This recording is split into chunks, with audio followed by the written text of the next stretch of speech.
Gold, trusted gold buyers. మీరు తాకట్టు పెట్టిన బంగారాన్ని విడిపించి ఈ రోజు ఉన్న మార్కెట్ ధరకు కొనబడను.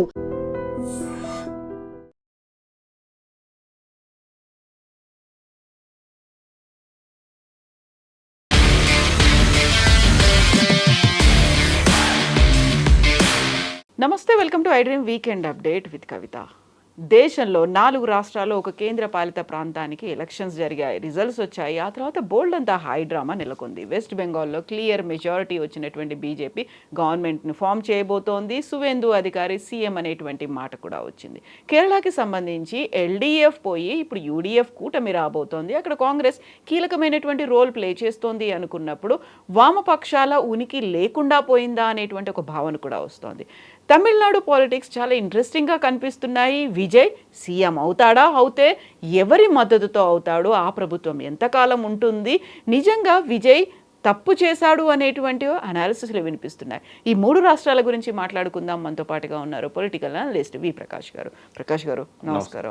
ఫస్ట్ వెస్ట్ బెంగాల్ నుంచి మాట్లాడుకుంటే మమతా బెనర్జీ 3 సార్లు సీఎం, ఈసారి ఓడిపోయింది, ప్రభుత్వం కోల్పోయింది. Very first time BJP government form చేయబోతోంది. అక్కడ కీ రోల్ మెజారిటీ ఫ్యాక్టర్స్ ఏమున్నాయి? స్టాలిన్కైనా, కేరళలో పినరయ్ విజయన్కైనా, మమతాకైనా ఒకటే రూల్ వర్తిస్తుంది. దీనికి ఇన్ఫోసిస్ నారాయణమూర్తి గారు ఒక అద్భుతమైన కామెంట్ చేశారు. చాలా సంవత్సరాలు ముఖ్యమంత్రులుగా ఉన్న నాయకులు, పెద్ద స్థానాల్లో ఉన్నవాళ్ళు 2 తప్పులు చేస్తుంటారు. ఒకటేంటంటే అహంభావం పెరిగిపోతుంది, ఎవరి మాటను లెక్క చేయరు ఒకసారి 2 సార్లు ముఖ్యమంత్రులు అయిన తర్వాత. రెండవది ఏంటంటే నేరుగా ప్రజలతో సంబంధం ఉన్న నాయకులతో టచ్ కోల్పోతారు. ఏం జరుగుతుందో తెలియదు వాళ్ళకి. ఎంతసేపు ఇంటెలిజెన్స్ రిపోర్ట్స్ మీద ఆధారపడతారని.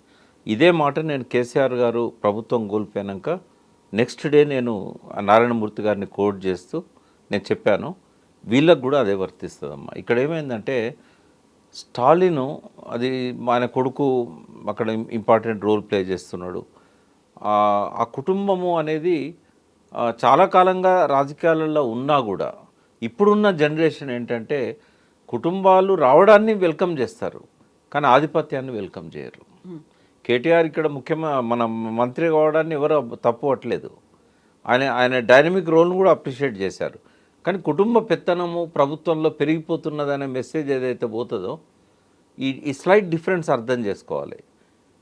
ఇప్పుడు ఈ కుటుంబానికి అతీతంగా ఎవరు లేరు. ఈ ముగ్గురు కూడా, విజయన్ లేడు, మమత లేదు, స్టాలిన్ లేడు. సభ్యులు రావడాన్ని ఎవ్వరూ తప్పట్టట్లేదు భారతదేశంలో. ఇది కుటుంబాల నుంచి ఎంపీలు కావడాన్ని, ఎమ్మెల్యేలు కావడాన్ని, అది వాళ్ళ రైట్. అది ఇప్పుడు ఆ కుటుంబంలో పుట్టినంత మాత్రాన టికెట్ తీసుకోవద్దని లేదు, పోటీ చేయొద్దని లేదు. టికెట్ ఇచ్చే కాడ కొద్దిగా అఫెక్షన్ ఉంటుంది. కొడుకు కాబట్టి ఇస్తారు, లేదా బిడ్డ కాబట్టి ఇస్తారు. కానీ వాళ్ళని వాళ్ళు ప్రూవ్ చేసుకోవాలి. ఇక్కడ కేటీఆర్ ప్రూవ్ చేసుకున్నాడు, హరీష్ రావు ప్రూవ్ చేసుకున్నాడు. కానీ అక్కడ ఆధిపత్యం అనేది, కుటుంబ ఆధిపత్యం రాజకీయాలలో పెరగకూడదు అనేది. అంటే ఎంతోమంది రైట్ పర్సన్స్ క్యాబినెట్లో ఉంటారు, వాళ్ళని సైడ్ లైన్ చేసి కుటుంబంలో ఉన్న వాళ్ళనే పెద్ద స్థానంలో పెట్టి డిఫాక్టో చీఫ్ మినిస్టర్స్ లాగా వాళ్ళు వ్యవహరించడం అనేది. విజయానికి అల్లునితోని సన్నిన్లా స్ట్రోక్ వచ్చింది. సన్నిన్లానా లేకుంటే నెవ్యూనా చూడాలి, ముస్లిం అతను. సెకండ్ మమతాకేమో అక్కడ కూడా ఈ కుటుంబ సమస్యలు వచ్చాయి. స్టాలిన్కి అయితే డైరెక్ట్ కొడుకుతోనే ఇది ఉంది. అంటే ఇవన్నీ కూడా ఒక రకంగా ఈ 3 కారణాలు నేను చెప్పినాయి, యాంటీ ఇన్కంబెన్సీతో పాటుగా ఈ 3 కూడా ఈ ముగ్గురికి కారణమైనాయి. రెండవది ఏంటంటే ప్రత్యేక పరిస్థితులు తమిళనాడులో వచ్చినాయి, ప్రత్యేక పరిస్థితి బెంగాల్లో వచ్చింది. కేరళలో ప్రత్యేక పరిస్థితి అని రాలే. ఒక్కొక్కటి చెప్తాం. బెంగాల్ సంబంధించినంత వరకు ఏంటంటే ఒకప్పుడు సువేందు మమతతోనే ఉన్నాడు, మమత ఫాలోయరు.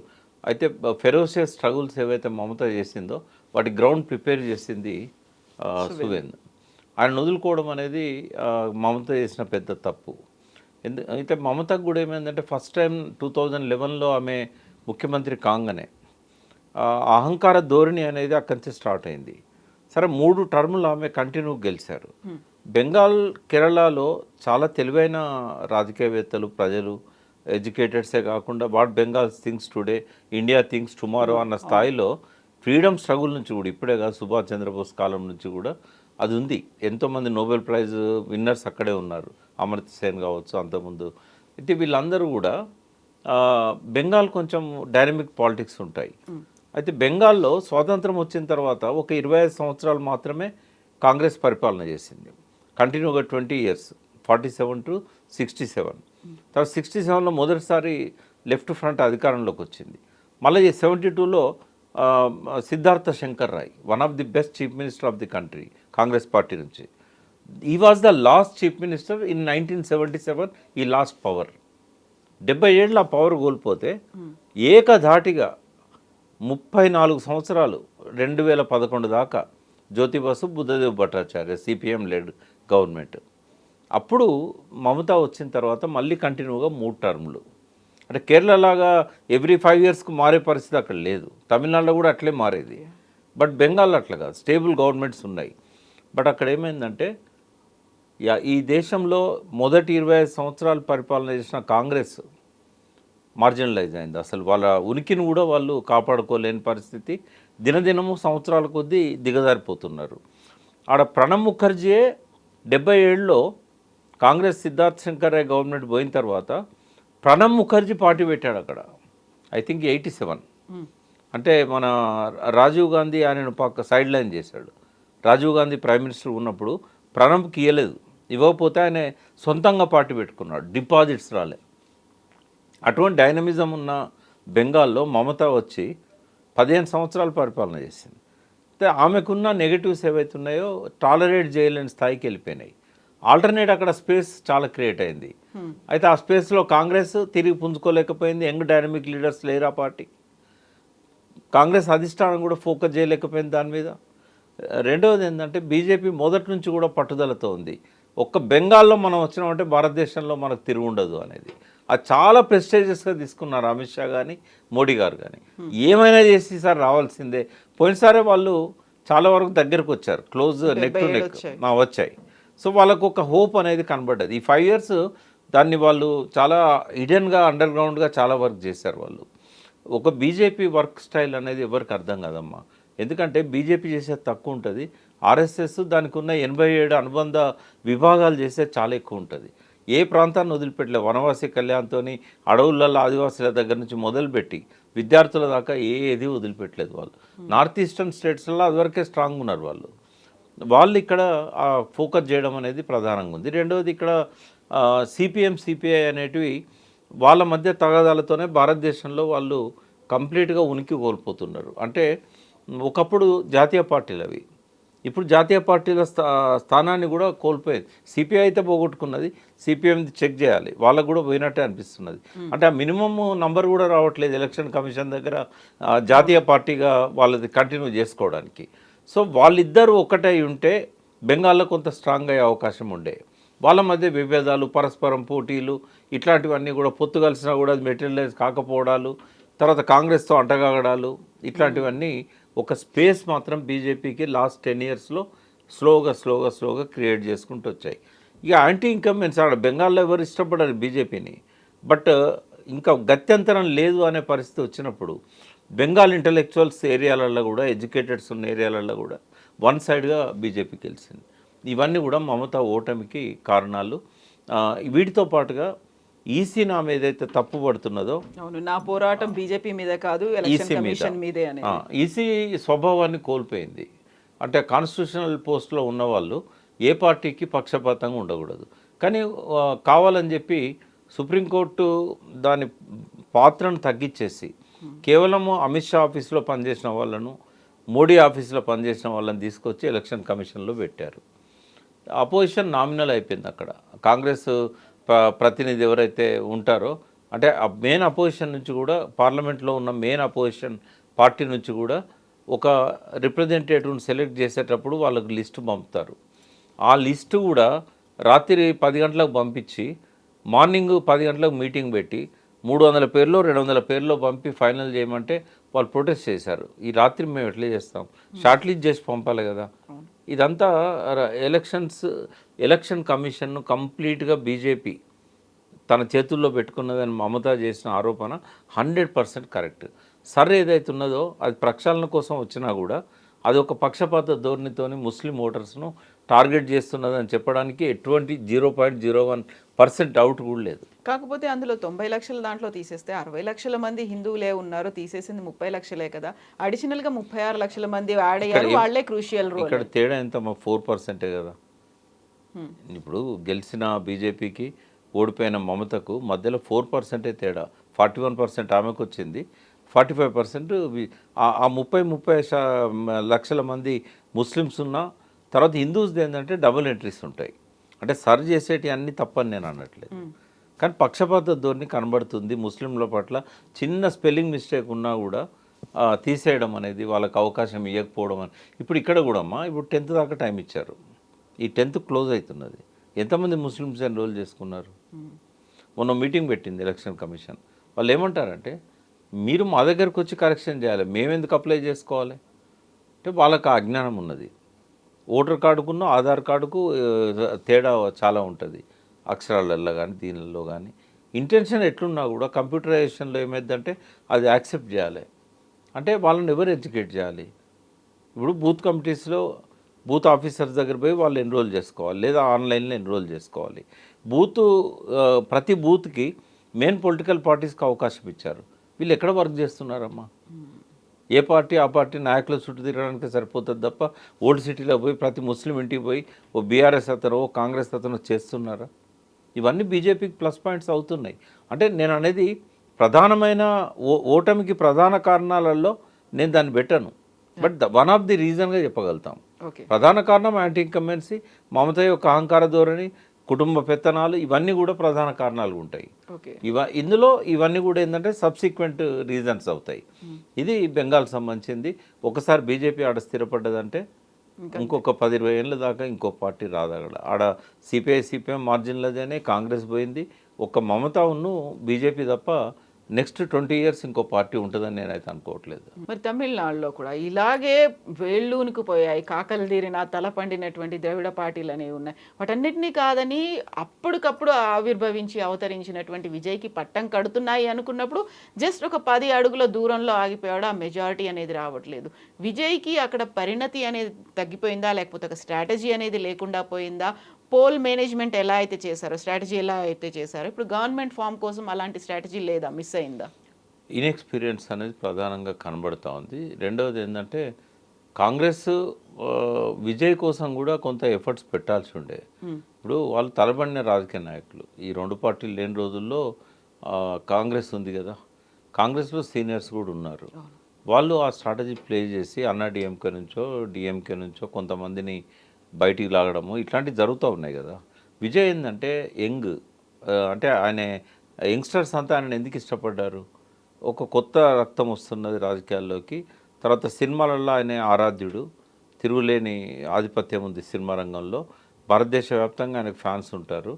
కాబట్టి యూత్ అట్రాక్ట్ అయ్యారు. 35 years లోపు వాళ్ళు, 18 to 35 పెద్ద సంఖ్యలో ఆయనకు సపోర్ట్ చేశారు. తర్వాత ఒక ఫ్రెష్ బ్లడ్ను రాజకీయాల్లోకి తీసుకొచ్చాడు ఆయన కొత్తగా. వాళ్ళ జస్ట్ విజయ్ పార్టీ అనగానే ఓట్లు పడ్డాయి. ఆ నిలబడ్డ ఎమ్మెల్యే క్యాండిడేట్కి ఏంది, ఆయన చరిత్ర ఏంది ఎవరు చూడలేదు. చాలామంది కొత్త వాళ్ళు టికెట్స్ ఇచ్చాడు. ఇది ఒక ప్రబంధనంలాగా దూసుకొచ్చాడు ఆయన. అయితే ఇక్కడ ఏంటంటే పోల్ మేనేజ్మెంట్ కూడా సీరియస్గా ఆయన చేసింది ఏం లేదు. మిగతా పార్టీస్ లాగా డబ్బులు పంచనని కూడా చెప్పాడు. ద్రవిడ అస్తిత్వం గురించి ఆయన ఎక్కడ మాట్లాడలేదు. నేను చెప్పిండు కూడా ఆయన, నేను ఈ సనాతన వీటన్నింటిని కాదు, నాకేంటంటే నేను హిందూనే అని చెప్పాడు. అయితే ఇక్కడ ఏంటంటే తమిళనాడులో ఒక మారుతున్న ఆలోచనలను మనం పరిగణలోకి తీసుకోవాలి.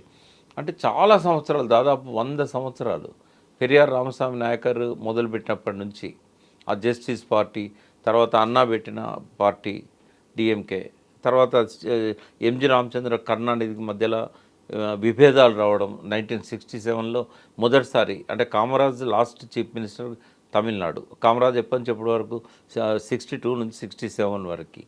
67 తర్వాత మళ్ళీ కాంగ్రెస్ అక్కడ బతికి పట్టగట్లే. అంటే 60 సంవత్సరాలు కాంగ్రెస్ లేదు అక్కడ.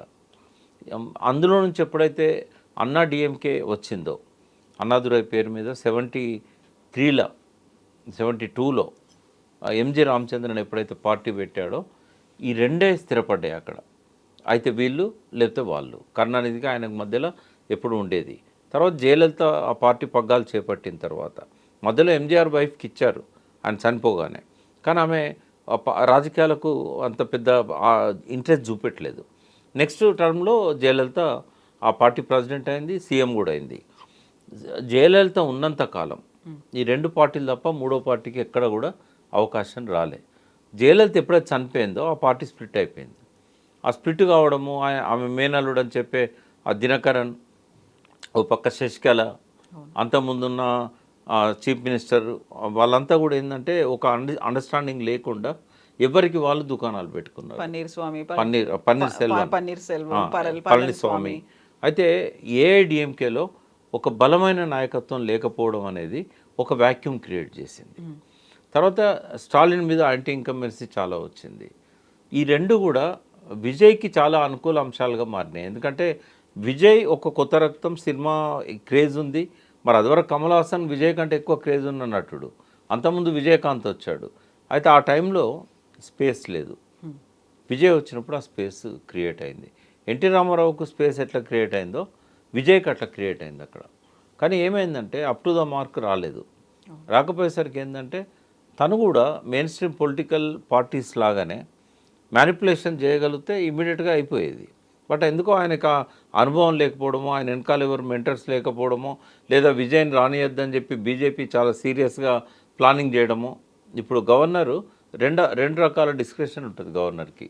ముందు ఆయనను ప్రమాణ స్వీకారం చేయించి ఒక పీరియడ్ పెట్టవచ్చు. ఇదివరకు సుప్రీంకోర్టు జడ్జిమెంట్ కూడా ఉంది.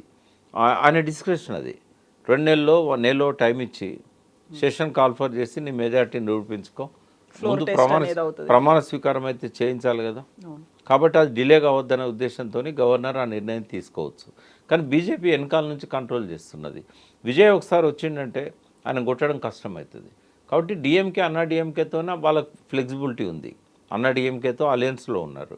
కాబట్టి ఎట్లనే చేసి స్టాలిన్ బయట నుంచి సపోర్ట్ తీసుకొని అయినా అన్నా డిఎంకే ముఖ్యమంత్రిని చేయాలనేది బీజేపీ ప్రణాళిక. వాళ్ళ అల్టిమేట్ ఏమైందంటే ఇప్పుడు ఒక సీట్ వచ్చింది, నెక్స్ట్ టైం ఏంటంటే ఇంప్రూవ్ చేసుకోవాలి. అక్కడ వాళ్ళకి మంచి లీడర్ కూడా ఉన్నాడు అన్నామలై. ఎట్లన్నా ఇంప్రూవ్ చేసుకోవాలనే దానిలో తమిళనాడు రాజకీయాల్లో ఎట్లయితే చక్రం తిప్పాలనే నిర్ణయాన్ని బీజేపీ తీసుకున్నది. దానివల్లనే ఈ డైలమా 3 సార్లు రిజెక్ట్ చేయడము. ఈ మిగతా 2-3 సీట్లు అంటే 2-3 ఎమ్మెల్యేలు కనుక వస్తే గవర్నమెంట్ ఫామ్ చేస్తాడు. సిపిఐ సిపిఎం కాంగ్రెస్ సపోర్ట్ చేసినా కూడా ఆ షార్ట్ ఫాల్ ఏదైతే 2 సీట్లో 3 సీట్లో ఉందో అది రావాలంటే తమిళ పార్టీలకి వెళ్ళి ఎవరో ఒకరు సపోర్ట్ చేయాలి. అక్కడ ఆపుతున్నది. అన్నా డిఎంకే కూటమిలో ఉన్న వాళ్లకు అవకాశం ఉంది, అందులో చాలా చిన్న చిన్న పార్టీలు ఉన్నాయి, బట్ రాకుండా ఆపుతున్నది బీజేపీ. బట్ అల్టిమేట్గా 2-3 రోజుల్లో విజయ్ డెఫినెట్గా ముఖ్యమంత్రి అవుతాడని అనుకుంటున్నాం. రెండవది ఏంటంటే వ్యక్తిగతంగా నాకేమనిపిస్తుందంటే విజయ్ పట్ల నాకు వ్యతిరేకత లేదు, బట్ ద్రవిడ పార్టీలు తమ అస్తిత్వాన్ని పోగొట్టుకునే కాలం వచ్చింది. ఒకవేళ కనుక విజయ్ ముఖ్యమంత్రి అయితే ఈ అన్నా డిఎంకే కూడా నామమాత్రం అయిపోతాయి రాబోయే రోజులలో.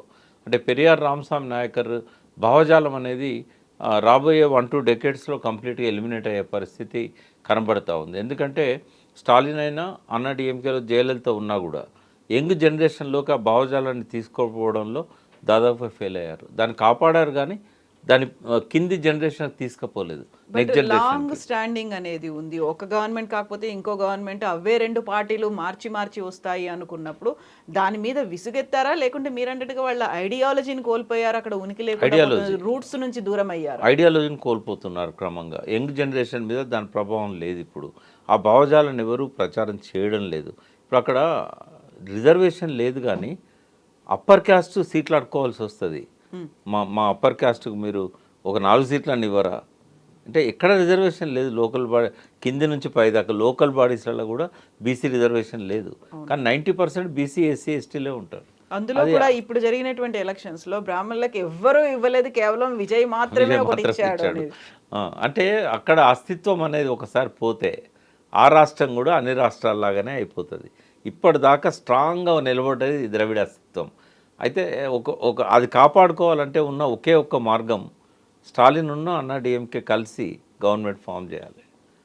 అట్లీస్ట్ అట్లా కొంత నెక్స్ట్ జనరేషన్కి భావజాలం. బట్ ఇప్పుడు స్టాలిన్ అన్నా డిఎంకే అంటే పరస్పర విరుద్ధమైనటువంటి పార్టీలు రెండు వ్యక్తిగతంగానే కదా. ఇప్పుడు ఎక్కడ రాజకీయంగా వాళ్ళ మధ్య విభేదాలు లేవు. డిఎంకే అన్నా డిఎంకే ఒక్క తానులో నుంచి వచ్చిన 2 పోగులే. అంటే ఎంజి రామచంద్రను ఎదుగుదలని కరుణానిధి ఓర్వలేకపోయాడు. ఆయన ట్రెజరర్ ఉండే. కానీ ఈయన మీటింగ్ల కంటే ఆయన స్టార్ హీరో కాబట్టి ఆయన మాటలకు ఆయన స్పీచ్లకు బాగా అట్రాక్ట్ అయ్యేవాళ్ళు. అయితే ఆయన తొక్కేయాలన్న ఉద్దేశంతో ట్రెజరర్ ఉన్న ఎంజి రామచంద్రన్కి ఇంపార్టెన్స్ తగ్గించే వరకు ఆయన అఫెండ్ అయ్యాడు. అవకాశం ఇచ్చాడు కరుణానిధికి. అప్పటి రాజకీయాలు మనం చూసినట్టయితే ఇక్కడ అవుట్ ఆఫ్ కాంటెక్స్ట్ కాదు, కిరణ్ ప్రభ గారు అద్భుతంగా ఇద్దరి మీద ఎపిసోడ్ చేశారు, చాలా టాక్ షోలు. ఒకటి ఎంజి రామచంద్రన్ మీద, రెండోది కరుణానిధి మీద. అవి కనుక మనం వింటే ఎందుకు చీలింది డిఎంకే నుంచి అన్నా డిఎంకే అనేది తెలుస్తుంది మనకు. ఎక్కడ కూడా రాజకీయంగా అస్తిత్వానికి సంబంధించి, భావజాలానికి సంబంధించి, సిద్ధాంతానికి సంబంధించి ఈ రోజు వరకు కూడా విభేదాలు లేవు. కాబట్టి ద్రవిడ అస్తిత్వానికి ఎక్కువ ప్రాధాన్యత ఇచ్చి అప్పటి తరం అంతమైంది. కీచక పర్వంలో కరుణానిధి ధోతి లాగారు, జయలలిత చీరను లాగారు. దాన్ని చెల్లిపోయింది కదా. ఎంజీఆర్ లేడు, ఇప్పుడు కరుణానిధి లేడు, జయలలిత లేదు. కొత్త జనరేషన్ ఇప్పుడు స్టాలిన్ కొడుకుని హీరోగా ముందు పెట్టి ఈయనతో విజయ్కి మధ్యలో డిఎంకే మధ్యలోనే భవిష్యత్తులో పోరాటం ఉంటుంది. అన్నా డిఎంకే ఉండదు ఈ ఎలక్షన్ తర్వాత. ఒకవేళ ద్రవిడ అస్తిత్వం ఉండాలంటే అన్నా డిఎంకే కలిసి గవర్నమెంట్ ఫామ్ చేస్తే ఉంటుంది.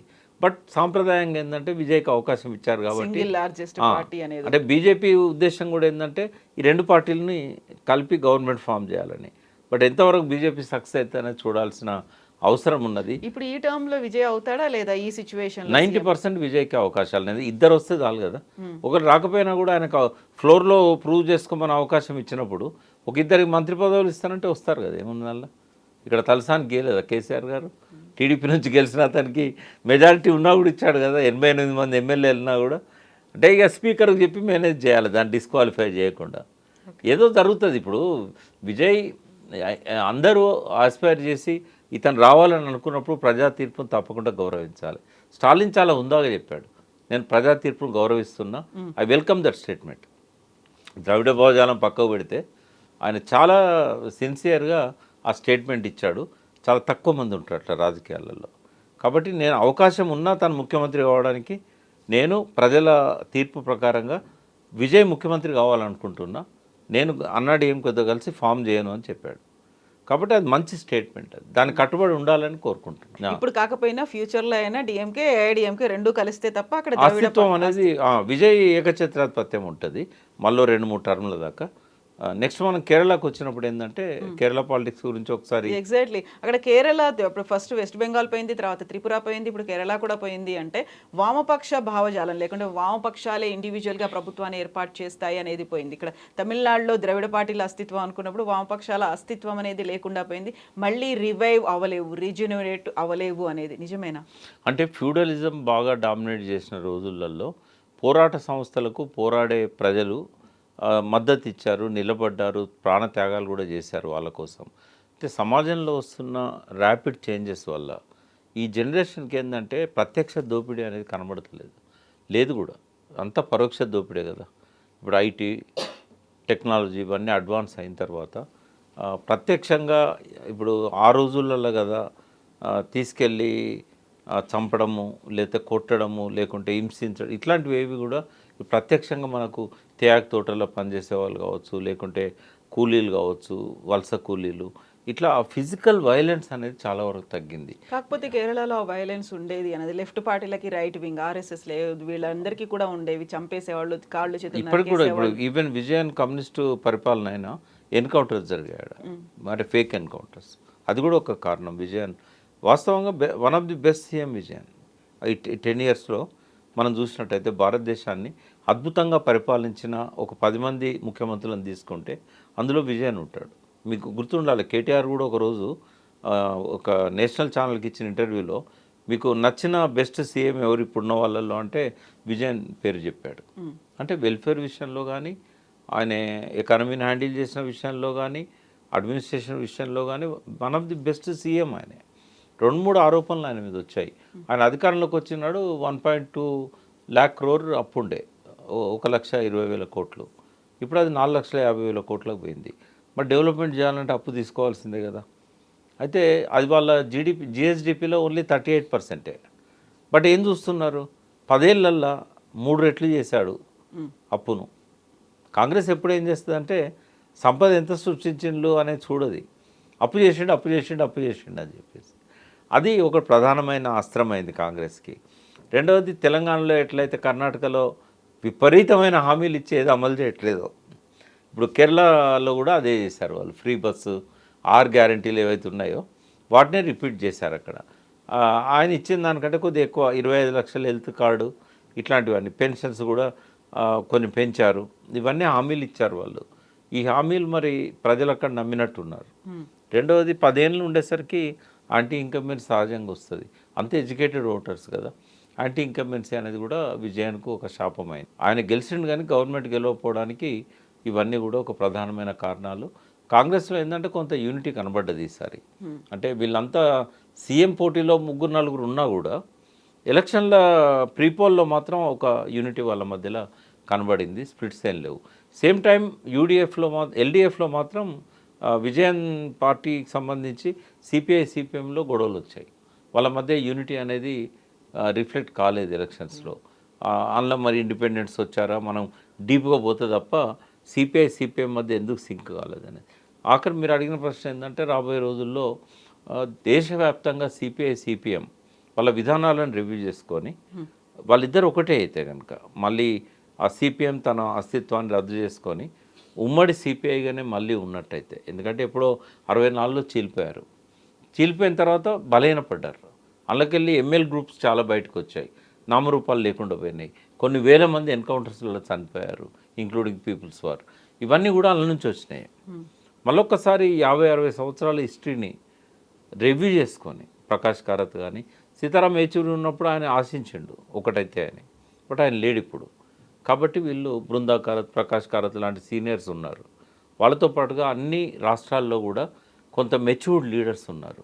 వీళ్ళంతా ఇద్దరు కూడా జాతీయ స్థాయిలో ఒక ఐక్యతను ప్రకటిస్తే రాబోయే రోజుల్లో బీజేపీకి గట్టిగా ఫైట్ ఇచ్చే ఒక నేషనల్ పార్టీగా మళ్ళీ వాళ్ళకి ఆ పూర్వ వైభవం వస్తుంది. లేకుంటే బీజేపీ కాంగ్రెస్ అన్నట్టే ఉంటుంది.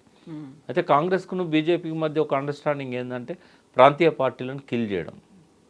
ఇద్దరు కూడా సక్సెస్ఫుల్గా ఎక్కడ ప్రాంతీయ పార్టీలు ఉన్నా కూడా మనం ఇద్దరమే ఉండాలి, ఇంకా మూడో ప్రాంతీయ పార్టీ రావడానికి లేదు.